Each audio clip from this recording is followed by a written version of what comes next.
Question number 6 exercise 2.3 कह रहा है कि ये जो फंक्शन है ये रोल्स थ्योरम की सारी कंडीशंस को सेटिस्फाई करता है।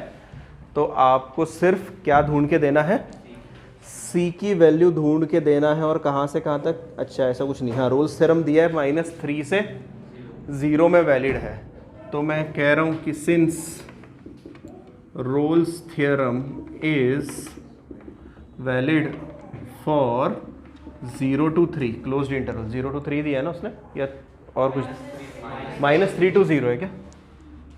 -3 to 0। अच्छा रोल्स थ्योरम वैलिड है मतलब फंक्शन कंटिन्यूस है, फंक्शन डिफरेंशिएबल है और f of a is equal to f of b आने वाला है। ठीक है, और वो कह रहा है कि f डैश c मतलब c की वैल्यू ढूंढ के बता दो। तो मैं लिखूंगा, अच्छा रोल्स थ्योरम अगर वैलिड है therefore there exist c which belongs to -3 to 0 such that f dash c is equal to 0। कि भैया अगर रोल्स थ्योरम वैलिड है तो -3 से 0 तक कोई ना कोई एक c ऐसा मिलेगा जहां पर डेरिवेटिव आपका 0 आएगा। तो सबसे पहले डेरिवेटिव के पास चलते हैं, पर इसका मेकअप करते हैं। ये हमें क्या दिखेगा, x² + 3x और इनटू में e की पावर x/2, ताकि मैं डेरिवेटिव लेते टाइम u इंटू वी लगा सकूं। f डैश x आप में से बहुत से लोग जानते हैं, डेरिवेटिव लेते टाइम पहला वाला एज इट इज, दूसरे वाले का डेरिवेटिव e⁻⁻x/2 का डेरिवेटिव e⁻⁻x/2 इंटू में कुछ आएगा क्या? हाँ सर, -x/2 का derivative -1/2 plus e⁻⁻x/2 as it is, अब इसका डेरिवेटिव और वो आएगा 2x + 3। ये होता है u इंटू वी। अच्छा दोनों में कुछ कॉमन? हाँ सर, e⁻⁻x/2 कॉमन। तो हमें क्या मिला, हमें मिला 1/2 को भी रखें साइड में, चलिए रखते हैं, देखते हैं, चेकआउट करेंगे। x² + 3x और यहाँ पे क्या मिला 2x + 3। अच्छा वो क्या बोल रहा है, f डैश c क्या होना चाहिए, 0 होना चाहिए। तो मैं मान लेता हूँ since f dash c is 0 therefore मैं x की जगह पर c पटकते जा रहा हूँ, -c/2 -1/2 इंटू में c² + 3c प्लस 2c + 3। क्या मेरी बात सही है? और इक्वल टू में क्या आ जाएगा, 0 आ जाएगा। अच्छा ये कहाँ जाएगा, अपॉन में, 0 के अपॉन में जाते ही 0 हो गया। तो मेरे पास क्या क्या बचा, मेरे पास बचा -1/2 c² + 3c और प्लस में बचा 2c + 3 इज इक्वल टू 0। दोनों तरफ 2 से मल्टीप्लाई कर दूं ताकि ये अपॉन वाला झंझट हट जाए। दोनों तरफ 2 से मल्टीप्लाई कर दी, इस पूरी टर्म को 2 से मल्टीप्लाई किया तो मिलेगा -c² - 3c।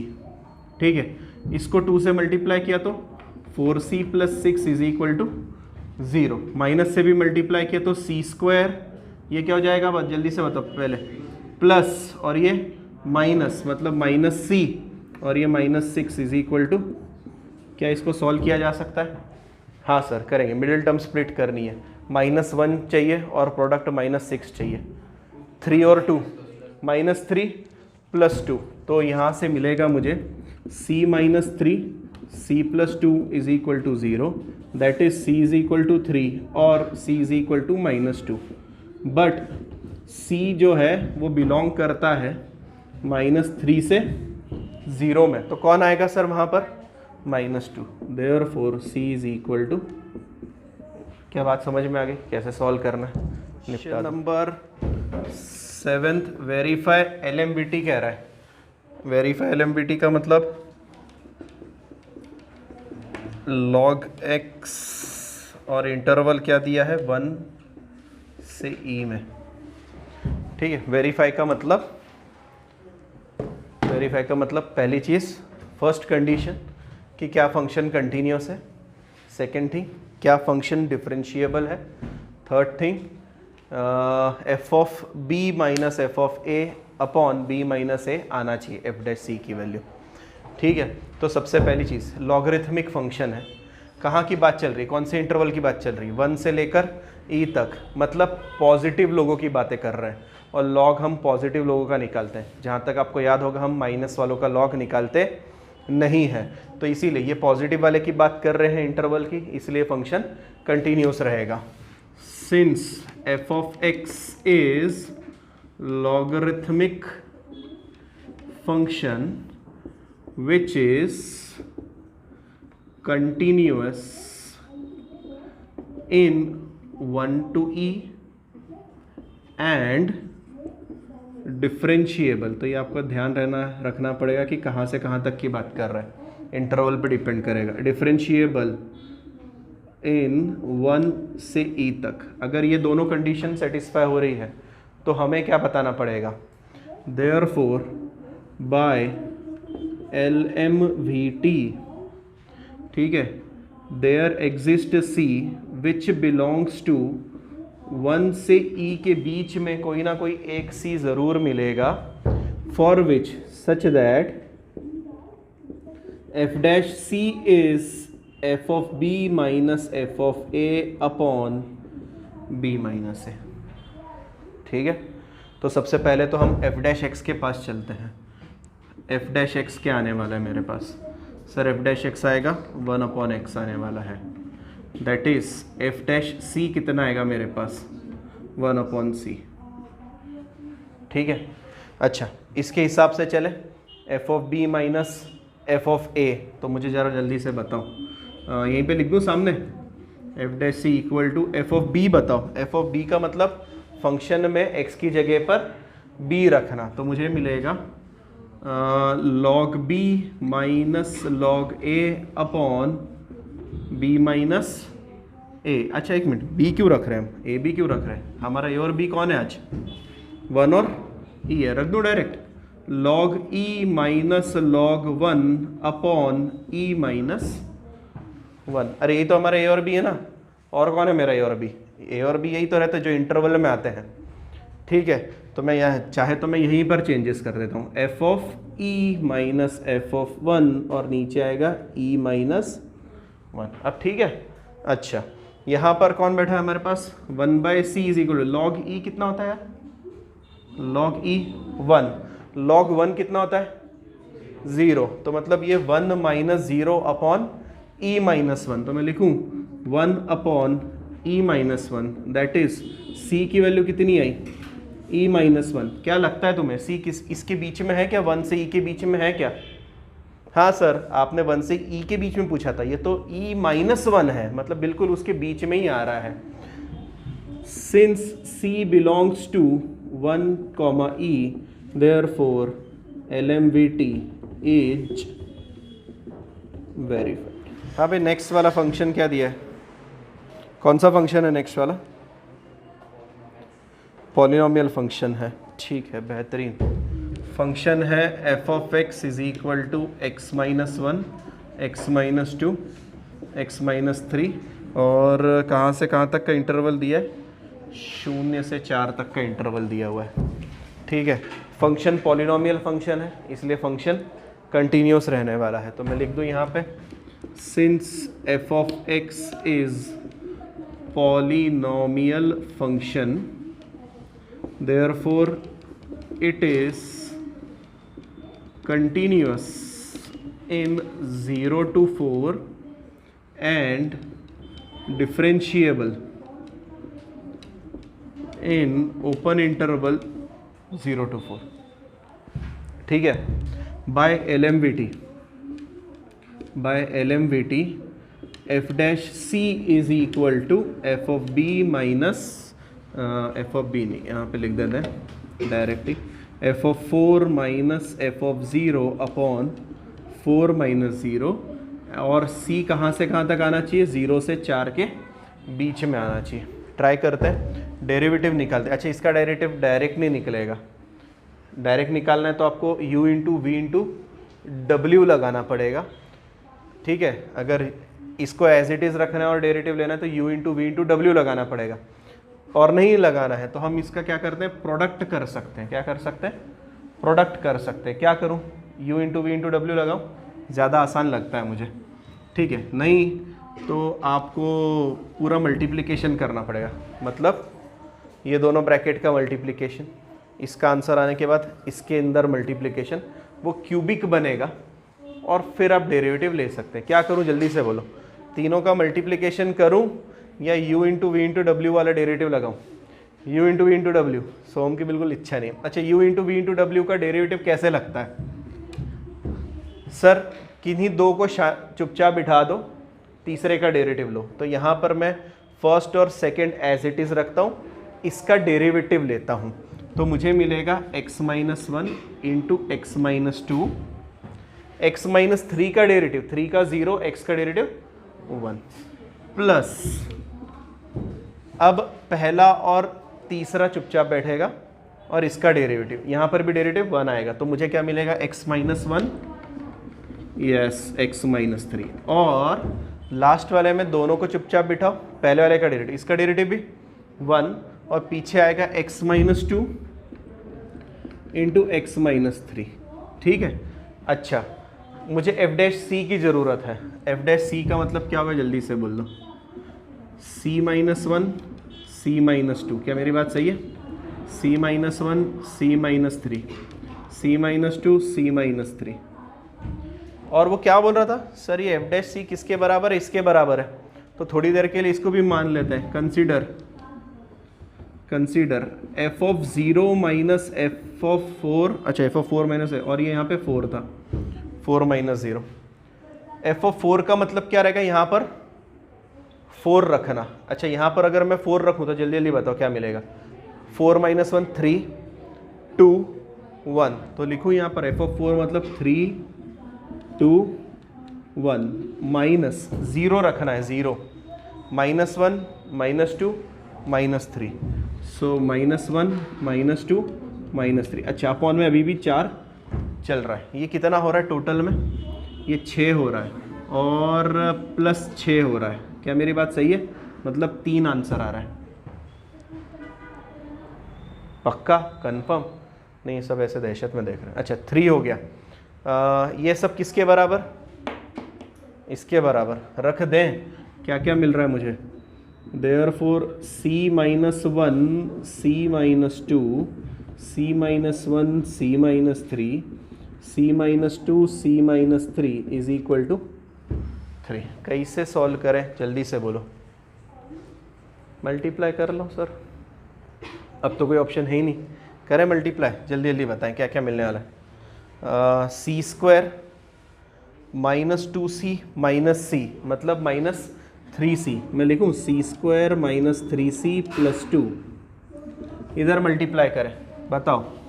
सी square minus 3 minus 1 minus 4c और प्लस 3, सी स्क्वायर माइनस 5c और प्लस 6 इक्वल टू 3।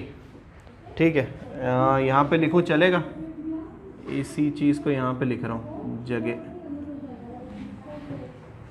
ठीक है, क्या क्या मिल रहा है सर? 3c स्क्वायर मिल रहा है, माइनस 3 माइनस 4 और माइनस 5 माइनस 12 है ना, माइनस 12c। और क्या बच रहा है सर? 2 3 और 6, तो 9 और 11 इज इक्वल टू 3। 3 को बोले थोड़ी देर के लिए इधर आ जा, कितना हो जाएगा इधर आते ही? 9। तो हमें मिलेगा 3c square minus 12c plus 9 is equal to 0। 3 से डिवाइड लगाते ही C square minus 4c plus 3 is equal to 0। एक कुछ गड़बड़ हुआ क्या? क्या कहाँ? अच्छा ये हाँ, तो फिर 3 से डिवाइड, रुक गया। चलिए मिडिल टर्म स्प्लिटिंग। तो हमें 24 चाहिए और सब्ट्रैक्शन 12 चाहिए, एडिशन माइनस 12 चाहिए और प्रोडक्ट जो है 24 चाहिए। कैसे करें? 24 6 और 4 बनता है पर 12 नहीं हो रहा है, और 8 4 पर 8 4 कहाँ 24 हो रहा है? नहीं हो रहा है तो एक ही option, C is equal to minus B plus minus under root B square मतलब 144 माइनस 4AC मतलब 12 8 जा 96 और अपॉन में 6। ठीक है, अच्छा आगे बोलो। 144 माइनस 96 करो, कितना आ रहा है? 48। ठीक है, 12 प्लस माइनस अंडर रूट 48, एक बार चेक कर लो 48। अच्छा 48 में भी और क्या कर सकते हैं, इसको और तोड़ना पड़ेगा। रूट के बाहर कुछ आ सकता है क्या? 12 4 जा, इसलिए 4 निकाल लोगे तो 12 में भी तो 4 है ना? तो 16 के टेबल में भी तो आता है 16 3 आ रहा है, तो 4 निकाल लूँ सीधा बाहर, तो हमें मिलेगा 12 प्लस माइनस 4 रूट 3 अपॉन में 6। ज़्यादा से ज़्यादा फाइनल आंसर हमारा मिलेगा 6 से डिवाइड करूँ या 6 से ही करूँ? नहीं ना, पर वो 4 नहीं होगा ना, 2 से ही करके रखना पड़ेगा, तो ज़्यादा से ज़्यादा इतना ही होगा 6 प्लस माइनस 2 रूट 3 अपॉन 3। अब यहाँ से गड़बड़ शुरू हो जाएगी। सर क्या गड़बड़? गड़बड़ ये है 0 से 4 के बीच में कौन आ रहा है? 6 प्लस 2 रूट 3 अपॉन 3 आ रहा है या 6 माइनस 2 रूट 3 अपॉन 3 आ रहा है? समझ रहे हो? क्योंकि यहाँ से अब C की 2 वैल्यूज आई है। पहले C की वैल्यू है 6 प्लस 2 रूट 3 अपॉन 3 और दूसरी C की वैल्यू है 6 माइनस 2 रूट 3 अपॉन 3। और दोनों के लिए आपको चेक करना पड़ेगा कि क्या ये 0 से 4 के बीच में आ रही है। दोनों में से जो आ रही होगी वो आपका फाइनल आंसर रहेगा और दूसरा आपका आंसर नहीं रहेगा। रूट 3 की वैल्यू बोलो, रूट 3 की वैल्यू बोलो। 1.7 पकड़ के चलते हैं अपन। क्या पकड़ लेते हैं? 1.7। 1.7 को 2 से मल्टीप्लाई करो, क्या कर रहे हैं? 3.4 अपॉन 3। अरे पीछे देख के तो कोई बताए, ये नहीं। 9.4 डिवाइडेड बाय 3। मुझे एक बात बताओ, 9.4 डिवाइडेड बाय 3 से बड़ा आएगा या 3 से छोटा आएगा? मतलब किसके? 0 से 4 के बीच में आएगा कि नहीं आएगा? पहले बताओ। आएगा सर, मतलब ये वैलिड है। अच्छा, अगर ये वैलिड है तो ये तो होने ही वाला है, क्योंकि तो 6 प्लस 2 रूट 3 था, ये तो 6 माइनस है ना। यहाँ पे क्या आएगा? 6 माइनस 3.4 डिवाइडेड बाय 3, मतलब ये 2 पॉइंट समथिंग आएगा और डिवाइडेड बाय 3, तो डेफिनेटली 0 से बड़ा तो रहने ही वाला है। तो दोनों ही आंसर ट्रू है। तो क्या मेरी बात ध्यान में रहेगी? यहाँ पर आपको लास्ट लाइन लिखनी है ना। ये मैंने चेक कर लिया है, चेक करने के बाद लिख रहे हैं कि since both values of C belongs to 0 to 4, therefore LMVT is verified। अब लिखो क्वेश्चन नंबर 7 का 3rd, क्योंकि फंक्शन पॉलिनोमियल फंक्शन है। अरे अरे अरे, क्योंकि फंक्शन पॉलिनोमियल फंक्शन है इसीलिए वो बकवास लिख लोगे तुम। Since function is polynomial function therefore it is continuous and differentiable on open interval. Open interval पे होता है, तो मैं डायरेक्ट जाता हूँ by therefore by LMVT f dash C is equal to f of 13/7 minus f of, ये minus 11/7 है क्या वो? Okay, f of minus 11/7 upon 13/7 minus 11/7। ठीक है। अच्छा, सबसे पहले डेरिवेटिव के पास चलते हैं, f डैश x के पास चलते हैं। f डैश x दुनिया वालों को दिखा 2x माइनस 3। ठीक है, that is f dash c equal to 2c minus 3 and it is equal to f of 13/7। मुझे लगता है अपन वो अलग से ही कैलकुलेट करते हैं, f ऑफ 13/7। तो सबसे पहले लेके आ जाओ f ऑफ 13/7, मतलब सर x की जगह पर 13/7 पटकना, तो क्या मिलेगा? 13/7 का स्क्वायर माइनस 3 इंटू 13/7 और माइनस का 1। ये आपको फोटो दिखा 169/49 माइनस 39/7 माइनस का 1। एलसीएम आने वाला है आपका 49, एलसीएम आने वाला है 49। यहाँ पर आएगा 169, 39 को 7 से करो तो आपको यहाँ मिलेगा 3, 6 और 21 और 6 मतलब 27, और यहाँ पर आपको मिलेगा 49। करो जल्दी से एडिशन और बताओ मुझे क्या क्या मिल रहा है। तीनों चीज़ों का एडिशन करो और बताओ। तब तक मैं क्या करता हूँ, दूसरा वाले को कैलकुलेट करवाता हूँ। दूसरा वाला मतलब f ऑफ -11/7, और वो हो जाएगा -11/7 का square 3 × -11/7 -1, so it is 121/49 plus 33/7 -1। यहाँ पे अगेन 49 आ जाएगा, यहाँ पे 121 आएगा, यहाँ पे 1, 2 और ये 23 और यहाँ पे आएगा 49। चलिए कैलकुलेट करिए, बताइए कितनी वैल्यूज़ आ रही है, बोलिए कितना आया इसके वैल्यू। -153/49।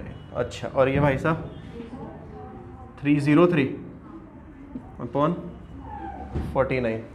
तो वैल्यू लिखते हैं यहाँ पर, इसका नाम देते हैं फर्स्ट, देयरफॉर 1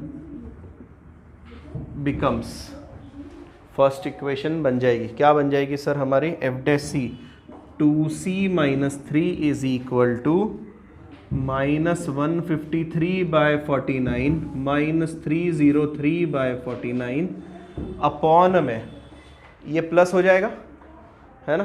तो यहाँ पर मुझे मिल रहा है 24/7, 24/7।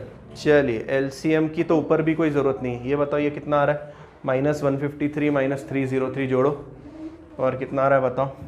तो हमारे पास ये मिल रहा है 654 -456/49 इंटू 7/24। यहाँ पे तो 7 हो गया, ठीक है हमारे लिए। ये 12 से डिवाइड हो रहा है क्या, एक बार चेकआउट करो। नहीं हो रहा है, हो रहा है,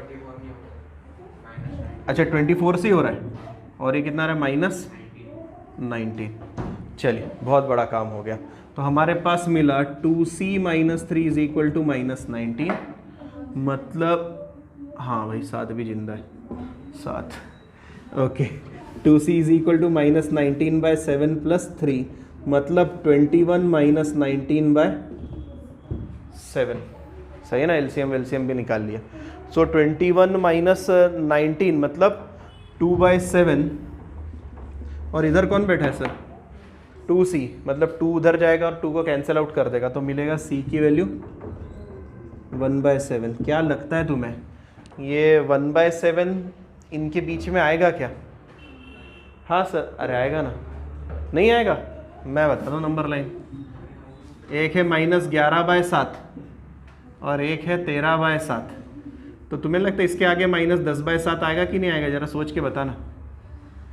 अरे सोचो, आएगा कि नहीं आएगा। -9/7 -8/7, तो 0 के बाद में 1/7 आएगा कि नहीं आएगा, आएगा ना सर, आएगा। अच्छा मैं बोल दूँ, ये बिलोंग करता है कहाँ से कहाँ तक, -11/7 से 13/7 तक, इसीलिए है ना LMBT is verified.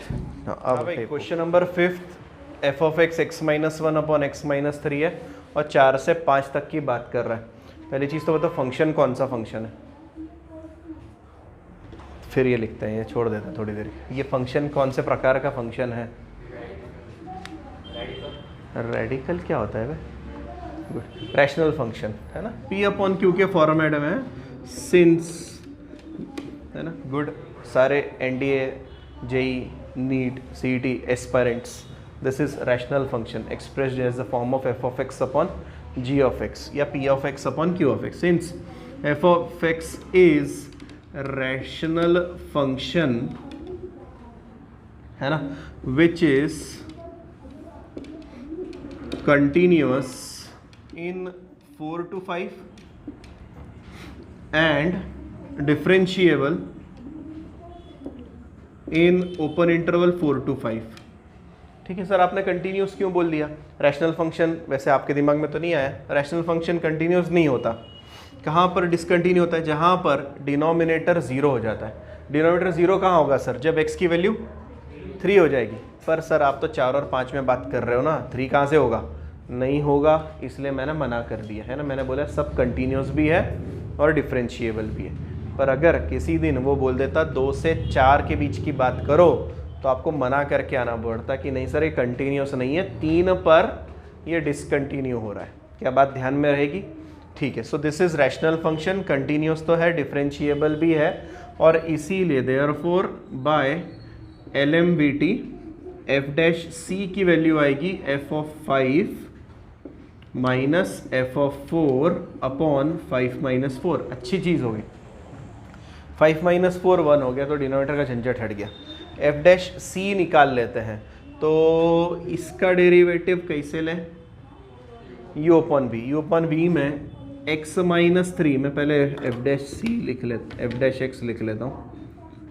So x minus 3 into derivative of this मतलब 1 minus x minus 1 into derivative of denominator वो भी 1 और अपॉन में x माइनस 3 का स्क्वायर। क्या मैं अच्छा ये एक्सपांड होगा? हाँ सर, खुशी खुशी। x minus 3 minus x plus 1 upon में x माइनस 3 का स्क्वायर। तो x तो कटिंग लग गया और हमें मिला माइनस 3 प्लस 1 माइनस 2। तो मैं लिखूँ therefore f dash c is equal to minus 2 upon c minus 3 का स्क्वायर। क्या ठीक है? तो x और x तो कट रहा है और ये तो बिल्कुल लगभग सेम ही सेम आ रहा है। ओके, नेक्स्ट क्या है? f ऑफ 5 चेक कर लेते हैं। f ऑफ 5 तो 5 माइनस 1 4 और यहाँ पे 2, 4/2 मतलब 2, और f ऑफ 4 हमारा आ रहा है 3, तो लगभग सही है। तो देयरफॉर 1 बिकम्स, तो 1 हमारा दिखने लगेगा माइनस 2 अपॉन c माइनस 3 का square equal to f of 5 मतलब 2 minus 3 upon 1 that is minus 1। So 2 is equal to c minus 3 का स्क्वायर। आप बोल रहे हो रूट ले लो, so c minus 3 is equal to plus minus root 2। So c is equal to 3 plus minus root 2, और एक आएगा 3 प्लस रूट 2 या फिर 3 माइनस रूट 2। 3 प्लस रूट 2 मतलब 3 प्लस 1.7, 3 प्लस 1.7 करते ही हम 4 के आगे उछल जाते हैं, और 3 माइनस रूट 2 करने पर नहीं उछल रहे हैं। तो हम बोलेंगे कि since c is equal to 3 plus root 2 belongs to open interval 4 to 5, therefore LMVT is verified। Exercise 2.4 इसमें हम पढ़ने वाले हैं फंक्शन इंक्रीजिंग कब रहता है और फंक्शन डिक्रीजिंग कब रहता है। ठीक है, शॉर्ट एंड स्वीट में बताता हूँ क्योंकि आप थियरम्स में और बाकी चीज़ों में बिलीव नहीं करते हो, है ना। प्रूफ वूफ से हमें क्या लेना देना, इसलिए हम सीधे आते हैं बात पर। अगर f डैश x जो है वो ग्रेटर देन इक्वल टू 0 रहा तो फंक्शन इंक्रीजिंग होता है, और अगर सिर्फ ग्रेटर देन 0 रहा तो स्ट्रिक्टली इंक्रीजिंग हो जाता है। ठीक है, एंड सिमिलरली अगर फंक्शन लेस देन 0 या लेस देन इक्वल टू 0 रहा तो फंक्शन डिक्रीजिंग हो जाता है। एकदम छोटे छोटे सिंपल सी बातें कोशिश करते हैं, फिर भी है ना हमें अच्छा नहीं लगता बिना थियरी के पढ़ाना, इसलिए बता देता हूँ। आपको क्या लगता है ये फंक्शन कैसा है? इंक्रीजिंग फंक्शन है। फंक्शन स्टडी कैसे करते हैं सर? राइट, लेफ्ट से राइट में स्टडी किया जाता है। लेफ्ट से राइट जाते टाइम आप ऊपर ऊपर जा रहे हो, सो फंक्शन कैसा है? इंक्रीजिंग फंक्शन है। मुझे बताओ, अगर मैं इसके ऊपर स्लोप डालूं, क्या आप मानते हैं स्लोप मतलब डेरिवेटिव होता है? अच्छा, ये आगे जाकर यहाँ पे जाएगा, एक्यूट एंगल बन रहा है या ऑब्ट्यूज एंगल बन रहा है? एक्यूट एंगल बन रहा है। मतलब अच्छा, स्लोप का मतलब टैन भी होता है, टैन थीटा। एक्यूट एंगल का टैन पॉजिटिव या नेगेटिव? एक्यूट एंगल मैं बताता हूँ, 0 से 90 के बीच में। फर्स्ट क्वाड्रेंट में टैन पॉजिटिव, पॉजिटिव आ रहा है इसलिए इंक्रीजिंग फंक्शन है, समझ रहे हैं। और हमारा डेरिवेटिव भी ग्रेटर देन 0 इसीलिए आ रहा है क्योंकि डेरिवेटिव ही खुद tan थीटा होता है, स्लोप होता है। क्या मेरी बात समझी सर? तो डिक्रीजिंग में भी समझा दो। मैंने बोला ये देख ये फंक्शन डिक्रीजिंग है, ठीक है। मैंने यहाँ पर एक टेंजेंट ड्रॉप करी, ठीक है। मेरी ड्राइंग के ऊपर ज़्यादा चर्चे मत करो, बस देखो, ठीक है। स्लोप ऑफ टेंजेंट ये है टेंजेंट, टेंजेंट का स्लोप होता है डेरिवेटिव। वापस से बात करते हैं, स्लोप किसका? टेंजेंट का, और वही टेंजेंट का स्लोप क्या होता है? dy बाय dx होता है, और वही होता है हमारा tan थीटा। सर थीटा कौन होता है? मैंने बोला x एक्सिस के साथ में एंटी क्लॉकवाइज डायरेक्शन में जो एंगल मेजर होता है, वापस से x एक्सिस के साथ में, पॉजिटिव x एक्सिस के साथ में एंटी क्लॉकवाइज डायरेक्शन में जो मेजर होता है वो होता है हमारा थीटा। मतलब मैंने टेंजेंट को आगे एक्सटेंड किया, वो पॉजिटिव x एक्सिस के साथ इंटरसेक्ट करी, और जो एंटी क्लॉकवाइज डायरेक्शन में जो मैंने एंगल लिया वो होता है हमारा थीटा। तुम्हें क्या लगता है एक्यूट है या ऑब्ट्यूज है? ऑब्ट्यूज मतलब 90 से बड़ा। सेकेंड क्वाड्रेंट में tan कैसा? सर नेगेटिव होता है, इसलिए ये नेगेटिव आने वाला है। नेगेटिव का मतलब डेरिवेटिव लेस देन 0 आ रहा है, इसीलिए फंक्शन हमारा डिक्रीजिंग है। क्या बात समझ गए? Function is X cube minus 6x square plus 12x, क्या हुआ? हाँ, -16 और x belongs to real number है। और वो हमसे कह रहा है कि सर चेक करिए ये फंक्शन इंक्रीजिंग है या डिक्रीजिंग है। फंक्शन इंक्रीजिंग डिक्रीजिंग दोनों केसेस के लिए मुझे क्या लगने वाला है? डेरिवेटिव लगने वाला है। तो सर मैं जाऊंगा f डैश x के पास, ये दिखेगा 3x स्क्वायर, ये दिखेगा -12x, ये दिखेगा 12 और 16 का डेरिवेटिव 0 हो जाएगा, ठीक है। इसको देखकर हम कुछ भी नहीं बता सकते, तो हमें यूज़ करनी पड़ेगी मेथड ऑफ कंप्लीटिंग स्क्वायर। क्या करनी पड़ेगी? Method of completing square. क्यों सर?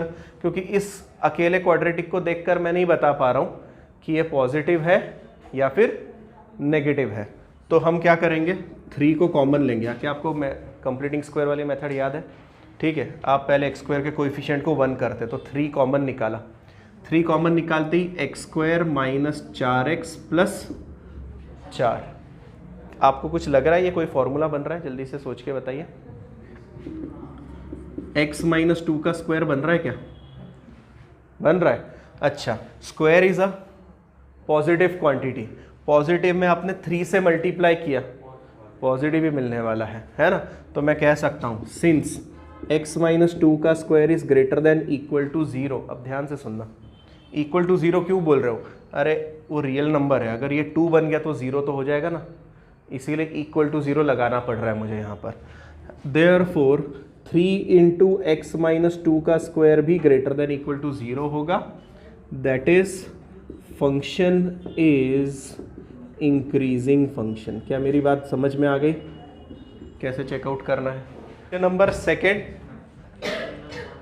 फंक्शन दिया हुआ है, हमें ऑब्वियसली डेरिवेटिव तो लगने वाला है। 2 का डेरिवेटिव 0, -3x का -3 plus 6x minus 3x square. ठीक है, अब ध्यान से सुनना, अगेन इसको देखकर आप कुछ भी नहीं कह पा रहे हैं।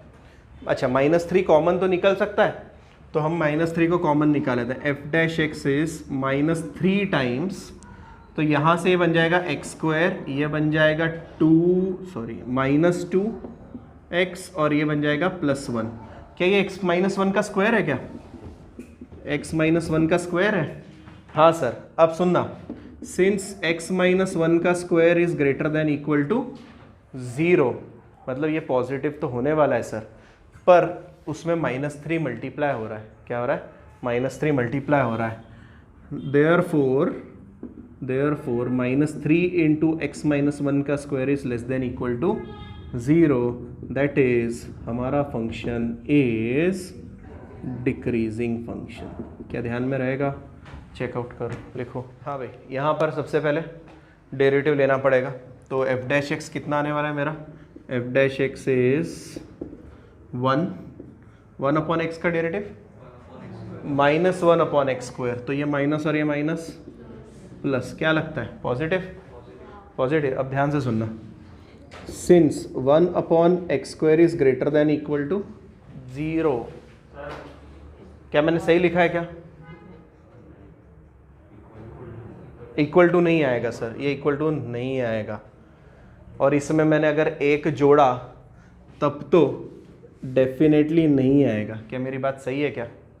तो मैं इसीलिए लिखूंगा therefore f(x) is strictly increasing. क्या बात ध्यान में आई? कैसे करा है लिख लो। सेकेंड का फर्स्ट फंक्शन दिया है और कह रहा है कि वो फंक्शन इंक्रीजिंग है। क्या कह रहा है? इंक्रीजिंग है। इंक्रीजिंग है तो सबसे पहले हमें निकालना पड़ेगा f'(x), ये मिलेगा 6x², ये मिलेगा 6x, ये मिलेगा 12 और 6 का डेरिवेटिव 0। हम कहेंगे कि सिंस फंक्शन इज इंक्रीजिंग लिखा है, स्ट्रिक्टली इंक्रीजिंग लिखा है, क्या लिखा है? स्ट्रिक्टली इंक्रीजिंग लिखा है। Okay, since function is strictly increasing, इसीलिए है ना, therefore f'(x) is greater than 0 आएगा। अगर इंक्रीजिंग बोलता तो मैं ग्रेटर देन इक्वल टू 0 भी लिख सकता था। Okay, so now 6x² minus 6x minus 12 greater than 0।